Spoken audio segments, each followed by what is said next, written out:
they do live in our cypress swamps, but they typically don't inhabit our Everglades swamps.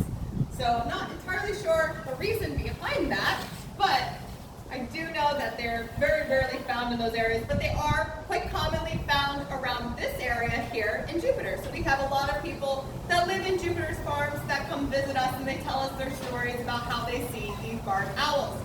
And as Zoe mentioned, Shrek was kept formerly as a pet, and it is actually illegal to keep barred owls as pets because they are protected under the Migratory Bird Species Act.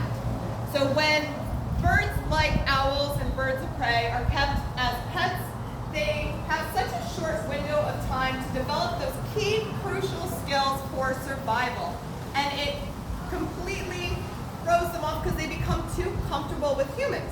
And when they're comfortable with humans, it makes them more vulnerable to things like car strikes because they begin to hunt in areas where they're supposed to naturally have an aversion.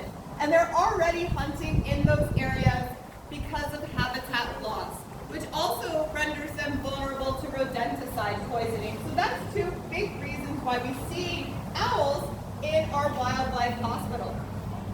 But we also see them because of imprinting like this, where they lose that fear of humans and they're unable to survive and thrive in the wild. So Shrek, though, is still a healthy owl. So all of his senses are healthy, aside from his lack of a fear of people. So he does have super strong hearing, and you might have noticed these specialized looking feathers in the front of his face. These are a part of his facial disc. So what his facial disc does is it acts like a little satellite dish to funnel in sounds to his ear holes, which are behind his feathers on either side of his head. And their ears, unlike ours, are asymmetrical. So our ears are symmetrical, meaning that they're the same on either side of our head. But for them, it's asymmetrical, with one ear being higher up and the other ear being lower down. And this allows them to time the difference between when they hear a sound in one ear compared to the other, as well as being able to become more sensitive to how intense the sound is, which helps them to determine whether prey items are moving further away or closer to them. So with that, it allows them to pinpoint where a prey item is and to quickly locate that prey item with their eyes. And their eyes are very different than ours because they're fused to the back of their skull. And they're tube-like rather than spherical like our eyes are. And with that, they need to be able to see with more of a range because they can't independently move their eyes. So they have extra cervical vertebra in their neck that allow them to have a larger range of motion. So our cervical vertebra allow us to move our head up, down, left, and right, but we don't have as great of a range of motion as owls do, because we only have 7.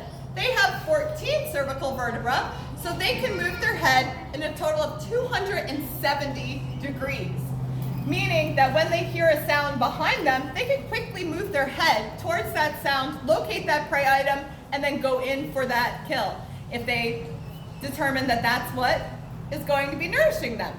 So once they do find a prey item that is perfect for them, they pinpoint that and then they swoop in for it, and they are able to fly nearly undetected because of their feathers.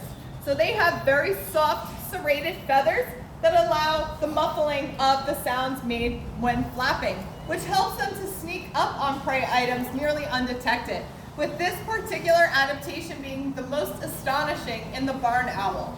So the barn owl, unlike this owl, has much more specialized features, a much more specialized facial disc, so you can think of the barn owl as being similar to how the tortoise is a turtle, but not all turtles are tortoises, because of specific adaptations. So it just has a different taxonomic category because of how specialized those adaptations are. I also should have mentioned that they're nocturnal and they have more rod cells in their eyes. Rods are the types of cells that pick up light at night, so it allows them to absorb more light from the stars and to absorb more light from the moon. so they can see much more efficiently at night than we can. So it's super, super cool. They also have very strong feet and very sharp talons. So when they do find that prey item, they grab it with their foot as quickly as they can, and it pierces through from those talons. So if I didn't have this glove on, their talons could quickly pierce through my finger. And they also have a pretty good bite. So we're lucky we have these gloves on, so we don't have to worry about that. But they, even though he was kept as a pet, he's still a wild animal and still can bite, still can behave like a wild animal. So here he goes. He likes to chew. So demonstration, Shrek. yes, it's like great timing there. But that's a pretty harsh bite. So a lot of people will ask, oh, can we pet him? It's like, no. He's still wild. He'll still bite. It's gonna hurt if he does. So no. But he is good on the gloves because he doesn't have that fear of us. Does anyone have any questions about owls? Is he missing wings? No, he has both of his wings. He's otherwise, besides having been kept as a pet, he's a very healthy owl. So he's fully flighted. He can fly. He can do everything an owl would, but he just wouldn't survive in the wild because he's way too comfortable with people. So if we let him fly away, he would land somewhere near people. He does stand a lot differently on the glove than all of our other birds. He Yes. punches over. Yeah, so that could be that we don't entirely know, but he does stand normally on a perch. Yeah. So he's able to perch normally. He stands awkwardly on the glove. This could have been that he was. We don't know. We don't know what happened with his previous owner. So Not good posture. yes, yes. Is there any type of owl that you could keep as a pet? No. None of them should ideally be pets. When we see like videos on social media of people with owls as pets because those are in places where it's less regulated, but it's really not good for the owls. They're meant to be, they're mostly a solitary animal, so they're not social. It's not like some of the other birds that are naturally social as a species, like some certain parrots and parakeets and birds like that.